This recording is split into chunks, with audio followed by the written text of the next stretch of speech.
Students, this is 10th class physics practical book. Today I am solving practical number 7.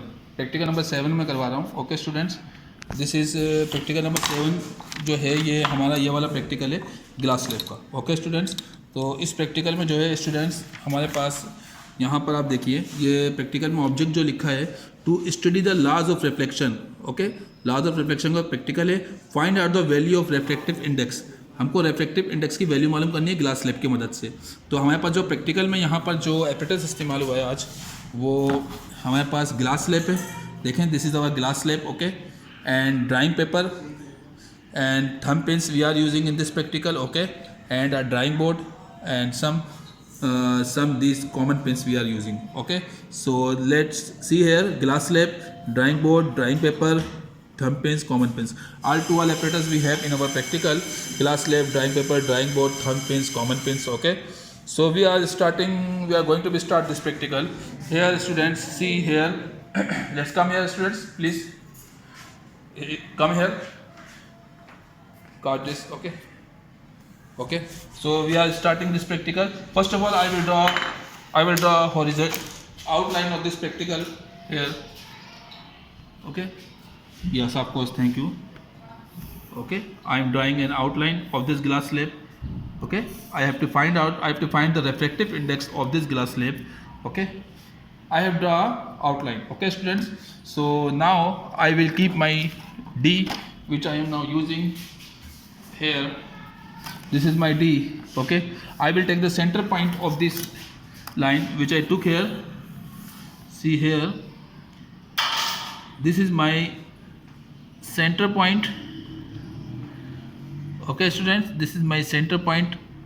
Okay, I took here, so this will be my normal. Okay, students, now I am keeping this D. Okay, ये D मैं यहाँ रख रहा हूँ. Okay students, हमको 3 readings लेनी होंगी, यानी कि 3 एंगल्स की रीडिंग लेनी होगी. 30 डिग्री के लेंगे, 40 डिग्री और 50 डिग्री. सो ये आपकी अपनी ऑप्शन पे है. So of this time I am taking 30 degree angle. Okay, how I will take, this is my 90. I am taking this 10 degree, this is 20 degree, this is 30 degree. Okay students, so I am marking here, this is 30 degree angle. Okay, I am drawing, this is the my incident ray here. This ray will pass from this corner point.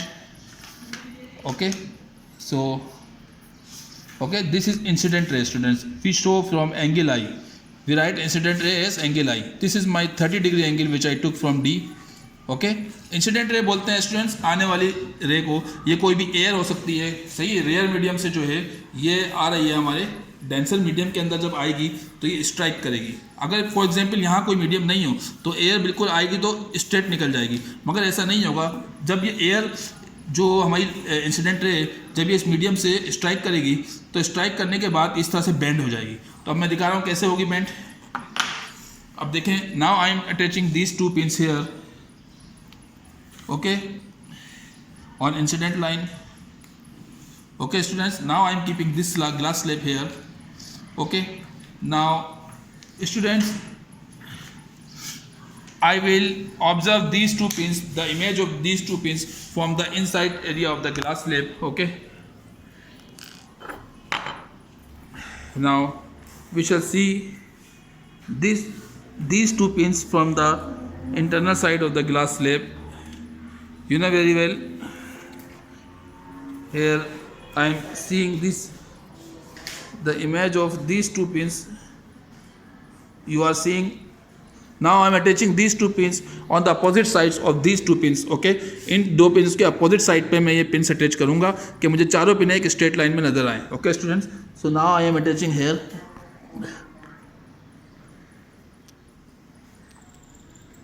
Keeping one eye closed and attach the opposite pins. These 4 pins should be visible on a straight line. Okay,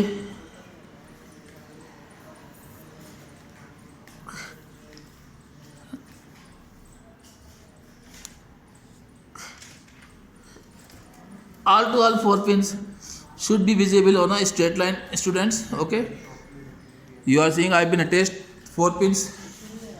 Okay, here now I am removing these all 12 pins and prism. Okay, So students, now I am removing these pins. Okay. Now I am drawing a line here on this side. This will be my emergent ray. We write emergent ray as angle M. Okay students, I will draw normal here. Okay, and this is my, अब इस corner को ना I will join this corner from this corner. Okay, इसको इस corner से मैं join कर दूंगा students. Okay, so this is my refracted ray. We write refracted ray as angle of R. देखें ये हमारी इंसिडेंट रे थी. जब ये यहाँ पर हमारे पास इंसिडेंट रे देखें यहाँ पे ग्लास स्लैब के अंदर ये इंसिडेंट रे है, ये एयर है. जब ये आई है इस मीडियम से स्ट्राइक हुई टकराने के बाद, तो ये इस सीधी जाने के बजाय ये इस तरह से बेंड हो गई, थोड़ा सा मुड़ गई है. ये सीधी आ रही थी मगर ये बिल्कुल मुड़ गई है, बेंड हो गई. तो ये बेंड होने वाली मुड़ने वाली रे को हम रिफ्लेक्टेड रे कहते हैं. कौन सी रे है? Reflected ray. इसको एंगल आर से लिखते हैं. उसके बाद ये इस मीडियम से दोबारा बाहर जाएगी. जब बाहर जाएगी तो एमर्जेंट रे में चेंज हो जाएगी, यानी कि ये एंगल इस तरह आ रहा था, ये ऐसे हो गया. तो ये एंगल एम है जहाँ मैं 2 पिन अटैच की थी. सही है. अब मैंने इसको हटा दिया यहाँ से स्टूडेंट्स. अब मैं यहाँ पे एंगल ऑफ इंसिडेंस जो मैंने मालूम किया था ये 30 डिग्री था. ओके स्टूडेंट्स, ये एंगल ऑफ रिफ्लेक्शन मालूम करूँगा मैं, और एंगल ऑफ एमर्जेंट में मालूम करूँगा ये. ओके, तो now I am keeping the D here on this side on, now I am finding the angle of emergent. Okay, so by keeping D on this position students, I am keeping D on this position. Okay, यहाँ देखें मैंने D रख दिए, इसको थोड़ा सा उल्टा करके रखा है. इस 90 से मैं रीडिंग लूँगा. This is 10 degree and this is 20 degree. देखें यहाँ पे ये जो लाइन है यहाँ से रीडिंग आ रही है, इसको मैं काउंट कर रहा हूँ students. Okay, this is 10 degree, 20 degree, 30 degree. यानी कि जो हमारी जो इसका एंगल है इन्वर्टेड इमेज कितने डिग्री पे आ रहा है? This is 10 degree, this is 20 degree, this is 30 degree, और ये 32 डिग्री आ रहा है. सही है. तो here I am writing angle of, ये कितना आया? 32 डिग्री. और जो एंगल ऑफ रिफ्लेक्शन है इसको कैसे मालूम करेंगे? इस पॉइंट पे हम डी को रखेंगे और यहाँ से लेके यहाँ तक का डिस्टेंस मालूम करेंगे. अभी हमने यहाँ से यहाँ तक का जब ये डिग्री एंगल नापा है तो ये 32 डिग्री आ रहा है. तो अब हम यहाँ से लेके यहाँ तक का एंगल लेंगे जिसको एंगल ऑफ आर कहते हैं, रिफ्लेक्शन का एंगल. ये कितना डिग्री पर आ रहा है? इसको हम ऐसे रखेंगे डी को. रखा है. अब ये यहाँ से यहाँ तक का हम एंगल लेंगे. सो स्टूडेंट्स, यहाँ से मैं ले रहा हूँ, this is 10 degree, this is 20 degree, और ये 22 डिग्री आ रहा है. Okay, so here I am writing 22 degree. तो मैंने 3 एंगल्स मालूम किए हैं. एंगल ऑफ इंसिडेंस जो आने वाली रे थी ये तो हमने स्टार्टिंग में लिए. एंगल ऑफ आई कितना था? 30 डिग्री. उसके बाद जब ये मीडियम में आया, सीधे जाने के बजाय इस तरह मुड़ गई है, तो ये एंगल ऑफ रिफ्लेक्शन हो गया. ये है हमारे पास कितना? 22 डिग्री. एंगल आर लिख दिया, एंगल ऑफ रिफ्लेक्शन 22 डिग्री. और जो हमारे पास ये मीडियम से बाहर निकल रही तो एमर्जेंट रे बन के निकल रही है, तो ये जो एंगल है ये 32 degree, angle of M. Okay students, तो अब यहाँ पे ये जो एक्सटेंड रे, ये इसके ये रे इसके पैरेलल है. ये डिस्टेंस हम मालूम करेंगे. तो ये डिस्टेंस कितना है इसके अलग के मालूम करते हैं. ये 1 cm डिस्टेंस आया है.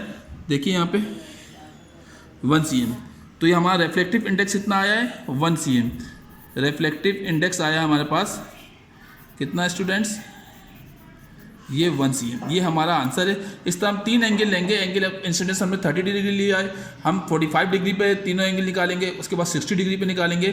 तो इस तरह से 2 शीटें और इस्तेमाल होंगी. और फिर ये जो रीडिंग्स हैं, ये रीडिंग्स आपको यहाँ पे लिखनी है प्रैक्टिकल के. यहाँ देखिए, यहाँ हम लिखेंगे, ये देखें angle of incidence. Angle of incidence हमने 30 डिग्री लिया था. ये एक शीट. इस प्रैक्टिकल में 3 शीटें इस्तेमाल होंगी. एक शीट 1 डिग्री एंगल के लिए इस्तेमाल होगी. 30 डिग्री के लिए एक शीट होगी. उसके बाद ये मैंने 45 डिग्री लिया, इसके लिए दूसरी शीट इस्तेमाल होगी. 60 डिग्री लिया, इसके लिए तीसरी शीट इस्तेमाल होगी. तो एंगल ऑफ इंसिडेंस जब मैंने 30 डिग्री लिया है, सही है, तो मेरे पास एंगल ऑफ रिफ्लेक्शन कितना आया स्टूडेंट्स? 22 डिग्री आया है. जबकि मैंने पहले जो रीडिंग ली थी उसमें 20 डिग्री आया था. तो मैंने यहाँ पे 30 लिख दिया. आप 22 लिख देंगे यहाँ एंगल ऑफ रिफ्लेक्शन पे. फिर कैलकुलेटर में sin 30 की वैल्यू निकालेंगे तो यहाँ पे 0.5 आएगी. फिर कैलकुलेटर में आप एंगल ऑफ रिफ्लेक्शन जो 20 डिग्री आया है उसकी वैल्यू निकालेंगे तो वो 0.34 आएगी. ओके स्टूडेंट्स, तो अब हमने फॉर्मूला इस्तेमाल करना है μ1, यानी कि रिफ्रैक्टिव इंडेक्स को μ1 से जाहिर करते हैं. इसकी ये sin angle of incidence upon sine angle of reflection के बराबर होता है। साइन एंगल ऑफ इंसिडेंस हमारे पास 30 डिग्री पे, कैलकुलेटर में value 0.55, angle of reflection 20 degree पे, कैलकुलेटर में वैल्यू साइन 20 डिग्री की आई 0.34। जब इसको इससे डिवाइड किया तो हमारे पास जो रिफ्रैक्टिव इंडेक्स आया 1.47। इसी तरह 45 डिग्री पे लेंगे एक शीट 60 डिग्री की बनाएंगे, उन दोनों का रिफ्रैक्टिव इंडेक्स निकालेंगे।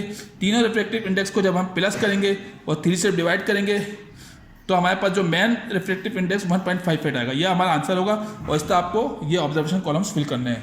तो उम्मीद है ये स्टूडेंट्स आपको प्रैक्टिकल समझ में आया होगा। So kindly don't forget to the bell icon, like and subscribe video. Thank you very much.